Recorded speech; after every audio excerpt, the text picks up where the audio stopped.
మీరు అసలుకి మాస్టర్ ఈకే గారిని ఏ వయసులో కలిశారు, ఏ పరిస్థితిలో కలిశారు, వారితో మీకున్నటువంటి అనుబంధం ఏంటి? చాలా చక్కటి ప్రశ్న అండి. మాస్టర్ ఈకే గారిని నేను నా చిన్నతనంలోనే కలిశాను. అప్పుడు నేను 16 సంవత్సరాల కుర్రవాడిని. నేను ఇంటర్మీడియట్ చదువుతుండగా, ఇంటర్మీడియట్ కన్నా ముందే అనుకుంటాను, ఇంకా 10th క్లాస్ సమయంలోనూ, అవునండి 10th క్లాస్ అది వస్తున్నాను, 10th క్లాస్ పరీక్షలు రాయాలి.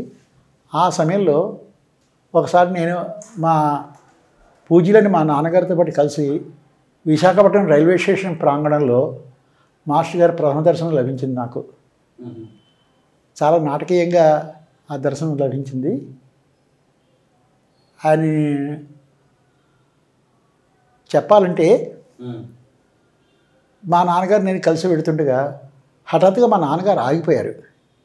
నేను అది గమనించకుండా ఒక 3 అడుగులు ముందుకు వేసి నాన్నగారు ఆగిపోయారు ఏమిటా అని వెనక్కి తిరిగి చూస్తే మా నాన్నగారు ఒక వ్యక్తి దగ్గర చాలా వినయంగా నుంచుని 2 చేతులు పెట్టి నమస్కారం, ఈ సమయంలో మీరు ఇక్కడ ఎందుకు ఉన్నారు అని మా నాన్నగారు నవ్వుతూ ప్రశ్నించారు.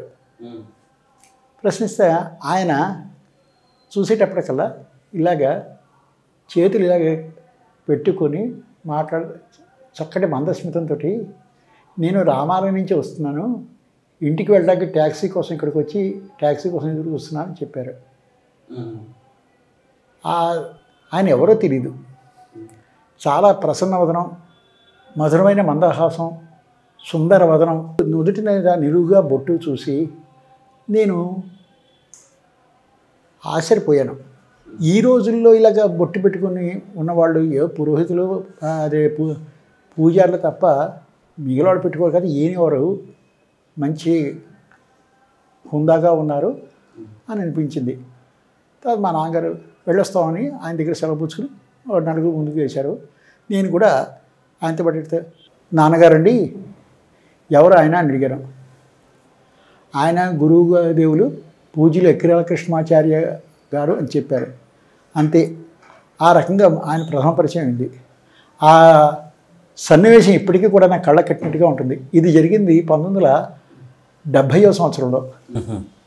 ఇప్పుడు 55 సంవత్సరాలు. ఇప్పటికీ కూడా కళ్ళ ముందు కనబడుతుంటుంది ఆ సన్నివేశం. ఆ రకంగా పరిచయం ఉంది. తర్వాత మా అమ్మగారితో పాటు, నేను మా ఇంట్లో ఆఖరి సంతానాన్ని, మా అమ్మగారితో పాటు ఆవిడ ఒకసారి నన్ను ఒక రుద్రాభిషేకం తీసుకెళ్ళారు. ఆ రుద్రాభిషేకం చూసి చాలా ఆశ్చర్యపడ్డాను. అక్కడ జరుగుతున్న రుద్రాభిషేకం, రామాలయంలో రుద్రాభిషేకం జరుగుతుంది. చిన్నప్పటి నుంచి సంప్రదాయ కుటుంబంలో పెరిగిన నాకు రామాయణంలో రుద్రాభిషేకం జరుగుతుంది ఏమిటా అని ఆశ్చర్యం కలిగింది. ఎందుకంటే రుద్రాభిషేకం అనేది శైవ సంప్రదాయము, రామాలయం అనేది వైష్ణవ సంప్రదాయానికి సంబంధించినది. ఎలా జరుగుతుంది? పైగా అక్కడ చేస్తున్న వాళ్ళందరూ కూడాను చక్కగా స్త్రీ బాల వృద్ధులు అందరూ ఆబాలగోపాలం చక్కగా మంత్రాలను చదువుతూ వాళ్ళే స్వయంగా అభిషేకం చేస్తున్నారు. ఒక బలంతో ఒక డయాస్ ఏర్పరిచి దాని మీద శివలింగాలు అవి పెట్టి ప్రతి వాళ్ళు చాలా శ్రద్ధాభక్తులతో అందరూ ఆ మంత్రాలు చదువుతూ, ఆ మంత్రాలు నమ్మకాలు అంటారు. తర్వాత తెలిసింది నాకు ఈ నమ్మక చమకాలని. దాంతో రుద్రాభిషేకం. ఈ చిత్రం ఏంటంటే సాధారణంగా మంత్రాలు ఏదో మగవాళ్ళు చదువుతారని తెలుసు, అది మడిగట్టుకుని అలా చేస్తారని తెలుసు సంప్రదాయ ప్రకారం. కానీ ఇక్కడ అలా కాకుండా చక్కగా అందరూ కూడాను, అంటే పంచె చొక్కా ధరించిన వాళ్ళు కూడా చేస్తున్నారు, అలాగే స్త్రీలు కూడా చేస్తున్నారు. అంతకన్నా విచిత్రం ఏంటంటే చిన్నపిల్లలు, నాకన్నా బాగా చిన్నపిల్లలు కూడా వాళ్ళు చాలా సత్వరంగా చాలా భక్తితో చదువుతున్నారు. ఇంకో పక్క తీర్థ ప్రసాదాలు ఎప్పటికప్పుడు వినియోగం చేస్తున్నారు. ఇది చూసి చాలా ఆశ్చర్యం వేసింది, బాగా అనిపించింది కూడాను. ఈ పద్ధతితో బాగుంది అనిపించింది. ఆ రోజున ఆ చివరికి మరి మాస్టర్ దర్శనం ఇచ్చారు. ఈయన విశాఖపట్నం రైల్వే స్టేషన్లో మొట్టమొదటిసారి చూసేయాను ఈయన్ని, ఆయన గుర్తుపెట్టాను అనమాట. ఆ రోజున మాస్టర్ గారి ప్రథమ ఉపన్యాసం విన్నాను. చాలా చక్కగా సమర్పణ బుద్ధి గురించి చెప్తూ చిన్న ఉపన్యాసం ఇచ్చారు. అందులోనూ తన మీదే జోకులు వేసుకుంటూ చెప్పారన్నమాట. కొబ్బరికాయ పచ్చడి, ప్రసాదం పచ్చడి అనేది తేడా చెప్పారన్నమాట.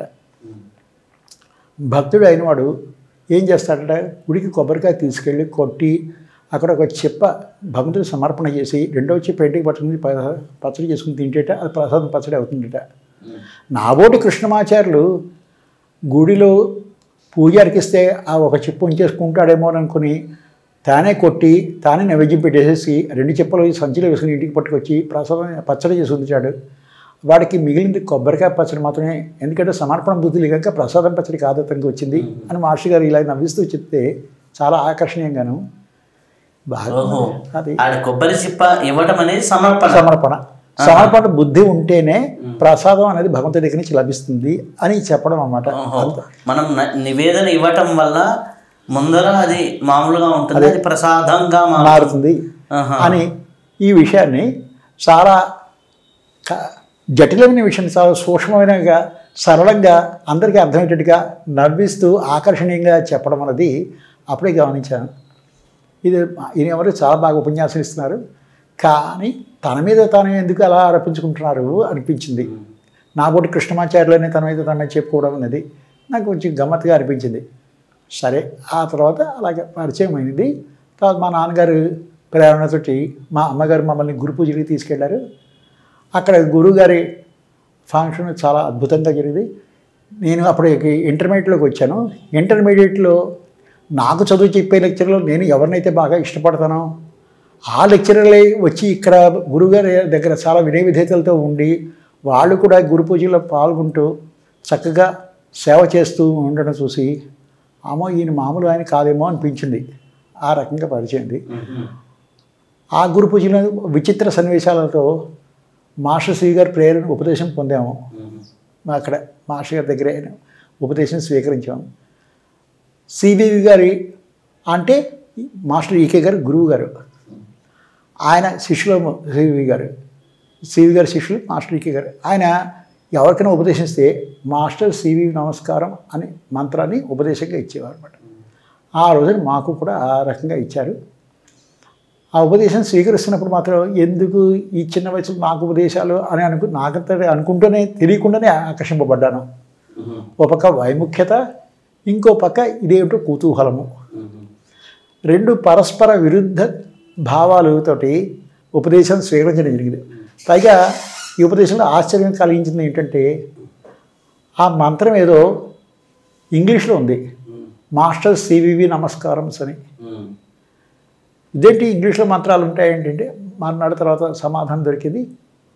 కాబోయే కాలంలో రాబోయే రోజుల్లో ఆంగ్ల భాష వేద భాషగా మారబోతుంది. దానికి సంబంధించిన అందుకని ఈ విషయం ముందుగా దర్శించే మాస్టర్ సివి గారు ప్రేయర్లు అవి ఇంగ్లీష్లో అనుగ్రహించారు అని తెలిసింది. ఈ విధంగా మాస్టర్ గారు ఆకర్షితునయ్యాను. తెలియకుండానే ఆయన చెప్పిన ఉపన్యాసాలుగా అటెండ్ అయినప్పుడు ఆయన వేసే జోకులకి వాటికి బాగా ఆకర్షింపబడ్డాను. ఆయన చెప్పే రామాయణం ఏంటి, మహాభారతం ఏంటి చాలా అద్భుతంగా ఉండేవి. వాటి యొక్క విశిష్టత ఆయన చెప్తుంటే అయ్యో వీటిలో ఇంత అంతరార్థాలు ఉన్నాయా అని. అదే ఎందుకంటే రామాయణ మహాభారతాలు చిన్నప్పుడు మా తల్లిదండ్రుల దగ్గర తీసుకున్నవాడిని ఇంత మధురంగా ఉంటాయి. కథ మాత్రం తెలుసు, ఏదో ఉంటారు చూసారా అవుట్లైన్స్ అని, అలాగా పై కథ మాత్రమే తెలుసు. కానీ వాటిలో ఇన్ని ధర్మార్థాలు ఇవన్నీ ఉంటాయని మాస్టర్ చెప్పబట్టి తెలిసింది. ఎంతో సూక్ష్మంగా చక్కగా, పైగా ఎవరికి అర్థం కానట్టుగా కాకుండా సరళంగా అందరికీ అర్థమయ్యేట్లాగా చమత్కారాలతోటి నుడికారాలతో ఆకర్షణీయంగా బోధించేవారు మాస్టర్ గారు. చెప్తుండేవారు ఎన్ని విషయాలు దాంట్లో స్పృశించబడుతుండేవి. అందులో ఉన్న అంతరార్థాలు ఎక్కడెక్కడ ఉన్నవి కూడాను చెప్తుంటే అవన్నీ విన్నంతవరకు ఈయన అవగాహన చేయనంత. అప్పటికి ఈయన ఇంటర్మీడియట్ చదువుతున్న స్టూడెంట్ని కనుక పెద్దగా పట్టించుకునేవాడిని కాదు. తర్వాత అవి విత్తనాలుగా లోపల ఉండిపోయినట్టున్నాయి. కొద్దిగా మొలకెత్తి ఎదిగినప్పుడు వాటిలో మాధుర్యం రుచి చూసి చవి చూశాక ఆహా ఇంతో మాస్టర్ గారు ఆల్రెడీ చెప్పారు ఈ విషయాన్ని. ఎక్కడైనా ఇంకా పండితులు చెప్తుంటే మాస్టర్ గారు ఆల్రెడీ చెప్పారు మనకి ఈ సంగతి, అమ్మో ఇదింటూ ఇంత అంతరార్థం ఉందన్నమాట అని ఈ రకంగా జరిగింది. ఇది మాస్టర్ గారితో మొట్టమొదటి ప్రయత్నం అనే విధానం అది.